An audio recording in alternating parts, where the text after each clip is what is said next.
Հայտնություն 18-րդ գլուխ։ Այնուհետև տեսա երկնքից իջնող և մեծ իշխանություն ունեցող մի ուրիշ հրեշտակի, որի փառքից երկիրը լուսավորվեց։ Նա աղաղակեց բարձր ձայնով և ասաց. Ընկավ մեծ Բաբելոնը, որ եղել էր բնակավայր դևերի, արգելանոց ամեն տեսակ պիղծ ոգիների ու ամուր բանտ ամեն տեսակ անմաքուր և ատելի չարքերի, քանի որ նրա կատաղի պոռնկության գինուց հարբեցին բոլոր ազգերը և երկրի թագավորները, որոնք պոռնկացան նրա հետ, և երկրի վաճառականները հարստացան նրա անչափ զեխությունից։ Երկնքից լսեցի մի ուրիշ ձայն, որ ասում էր. Ելեք դրա միջից, ժողովուրդ իմ, որպեսզի մասնակից չլինեք դրա մեղքերին և չընդունեք դրա պատուհասները, քանի որ դրա մեղքերը դիզվեցին հասան մինչև երկինք, և Աստված հիշեց դրա ամբարիշտ արարքները։ Հատուցեք նրան իր արածի համար, կրկնապատիկը ըստ իր արած գործերի, կրկնակի խառնեք նրա համար այն բաժակը, որի մեջ նա խառնեց։ Որչափ փառավորեց իրեն և ապրեց զեխությամբ, այդչափ դրան սուգ ու տանջանք հատուցեք, քանի որ իր սրտում ասում էր. միշտ նստած կմնամ իբրև թագուհի և երբեք այրի չեմ դառնա ու սուգ չեմ տեսնի։ Դրա համար միայն մեկ օրում դրա վրա պիտի հասնեն պատուհասներ, մահ ու սուգ, սով ու հուր ճարակող, քանի որ հզոր է Տերը, Աստված, որ դատապարտեց նրան։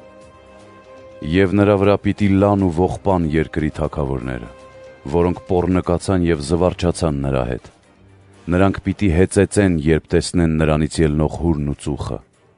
Նրա տանջանքների երկյուղից հեռու կանգնելով պիտի ասեն.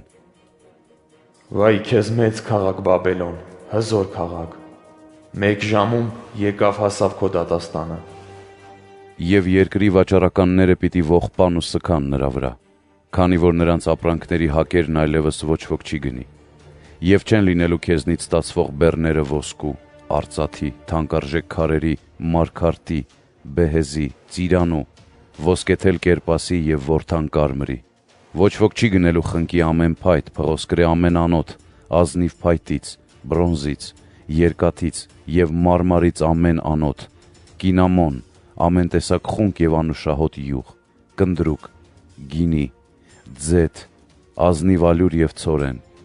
և ամեն ունեցվածք, արջառ ու ոչխար, երիվարներ ու կառքեր, մարդկային մարմիններ և հոգիներ, և քո մարմնին ցանկալի ամեն բան գնաց քեզնից, նաև ամեն լուսափայլ վայելչություն, պարարտությունը, գիրությունը և փառքը լքեցին քեզ, և այլևս չես գտնելու դրանք։ Եվ այս բոլորով հարստացած բոլոր վաճառականները քո տանջանքների երկյուղի պատճառով քեզնից հեռու կանգնելով, լալով ու սուգ անելով, պիտի ասեն. Վայ մեծ քաղաք, որ հագել է իր բեհեզ, ծիրանի և որդան կարմիր, ու կրում է իր ոսկե զարդարանքներ, թանկարժեք քարեր և մարգարիտներ։ Մեկ ժամում քո այնչափ հարստությունը վատնվեց։ Եվ ամեն նավավար ու նավազ և բոլոր նրանք, որ նավարկում են ծովով, հեռու պիտի կանգնեն լալով, պիտի աղաղակեն, տեսնելով նրանից ելնող հուրն ու ծուխը, ու ասեն. Ո՞ր քաղաքներ նման այս մեծ քաղաքին։ Եվ հող պիտի ցանեն իրենց գլուխներին, բարձր ձայնով գուժելով, լալով ու սգալով պիտի ասեն. Վայ մեծ քաղաք, որով ծովում նավ ունեցող ամեն մարդ հարստանում էր շնորհիվ քո ճոխության, ինչպես անարգվեցիր մեկ ժամում։ Երկինք, սուրբ առաքյալներ և մարգարեներ, ուրախացեք դրա վրա, քանի որ Աստված դրա հանդեպ ձեր դատաստանը տեսավ։